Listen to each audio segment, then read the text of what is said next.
they kind of proceed in a way that is interesting as far as the story is concerned, but also that has an aesthetic quality or a poetic quality, a symbolic quality, which is very hard to find in a lot of classrooms. Not because the kids can't, but because sometimes circumstances don't allow it. Kids are amazingly imaginative, but the imagination needs exercise. And I think so often nowadays everybody's on their phone and they have video games, and they're rarely asked to be in an imaginative situation where decisions are necessary other than pressing a button. You know, if performance is about directing someone exactly what to say, how to move, without the implications of what it means for that person, for them, you know, what is their motivation, you know, why is they behaving like this? They need to explore the lives of people in the play too, I think. So I think it's the way that people decide to teach, how to teach that. How important is training and continuous professional development for a teacher or a drama teacher? Because it's constant. There are so many researches happening. Yeah. This is probably my 4th conference in drama and education that I'm attending, right. 4th or 5th. Yes. And every time I attend a drama conference, there are so many new methods and new ways of looking at practicing drama with young people that are being brought into, you know, the bank that we have. Yeah, maybe that's good. And I think that's how we do learn things. But I also think, as you said, you're on the journey with the children.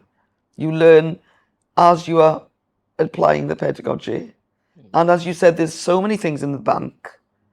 But the first thing you look at, I suppose, is your children. The first thing you look at is, well, with this group, which bits of that bank shall I dip into that might work for them? So I think it's about that rather than dwelling on all the stuff that you think you need to do, because there's a danger that curriculum is seen as coverage. We must cover this, we must cover that, we must cover... And there is a danger that you can rely on something you enjoy doing a lot. You know, I tend to do things strategies I like using. Yeah. So you've got to be careful about that. But I think the first thing is to look at your children and see what's going to possibly work with them. For a child who does not like writing, to ask him to write 3 hours of paper, test papers, it's a crime, I feel. But at the same time, when the child is engaged in drama, she writes. And they write pages after pages, and we have evidence for that as well, yeah. Yes. It brings out different things. I think sometimes teachers are surprised by what they see when you're doing this, working this way with their children, going into a school and working with their classes, because they see their children differently. And in some ways, well, there was one school we went into and the teacher said to us, oh, that girl, she never talks in class. And then we did the work and we couldn't shut her up. She didn't stop talking because there was such a change. I mean, one of the changes is because you go in and you try to set it up so that you're not the teacher who is the person who knows the answers and there's right and wrong answers and there's that pressure to have the right answer. It's open. It's much more open to people's different contributions and ideas. But it's also because, as you say, because they have this investment in what they're doing, this sense of ownership over what they're doing, that it changes their attitude to the work. It's not sort of now, oh, I've got to do this because teacher says I've got to do it and I don't really want to do it. They've got a reason for wanting to write, and that changes it.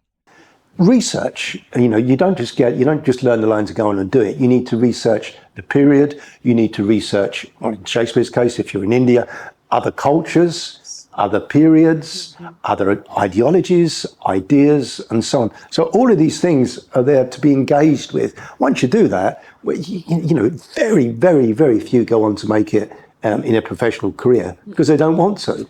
But their career chosen path is informed by that work that they've done within their drama lessons. But when it comes to assessment, where do you see drama facilitating assessment of literacy or numeracy? Or do you see that happening? Do you see drama actually helping children to get better or teachers to get better at Yeah, it teaching. depends what you're seeing by assessment as well, whether you're talking formative assessment, Yeah, formative whether actually, or whether you're talking summative assessment. Because and it's also interesting because I did once actually very deliberately in one of my books, we had something that came into this country called the SATs, the standard assessment tests or tasks or whatever tests. And I remember taking the papers afterwards. Not before, I hasten to taking the papers afterwards and thinking, okay, I'm going to take these papers and the children aren't even going to know about them. This is old ones, and I'm going to use the same stories and I know what the questions are going to be in this paper and I'm going to create a drama with these children and then I'm going to give it to them.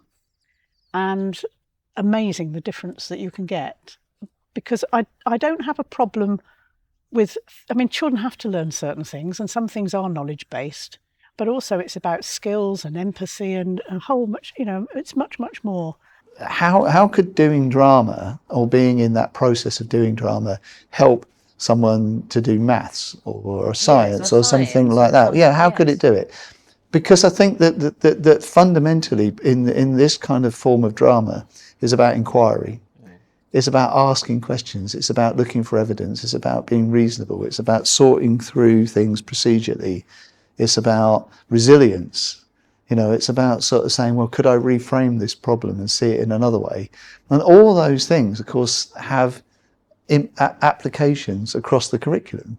So in terms of the use of drama in the education, we'll say, of young people with other disciplines, other subject areas, there's absolute conclusive evidence from all of the studies around its impact on the learners in terms of inclusion, in terms of those who would have additional needs, but also in terms of the mainstream student in a classroom. And that cuts across the range of languages, the sciences, the art subjects, the humanities, history and geography, social science subjects as well. And we have to ask ourselves why. Yes. Why does it work?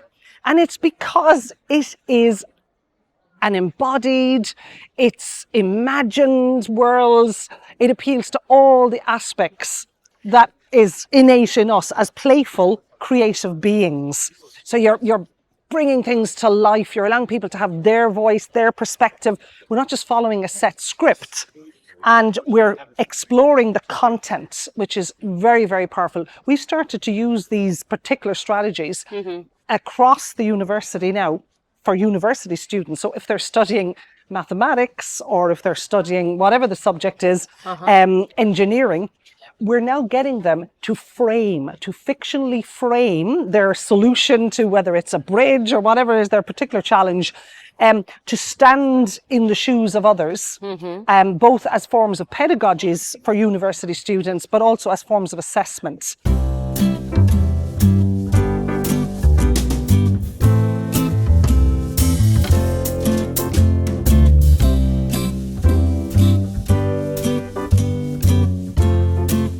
I'm aware of the work that the Joy of Drama does. I had a great opportunity to speak at one of your events previously, and I think that kind of work where people are taking interest in what's going on in their own country but also looking further afield is extraordinarily powerful. Like you mentioned, the power of drama, that's where the power comes from people like yourself and the Joy of Drama organisation that are building from the grassroots up, but building on very, very sound foundations. So thank you very much. Thank you. Thank you for those kind words.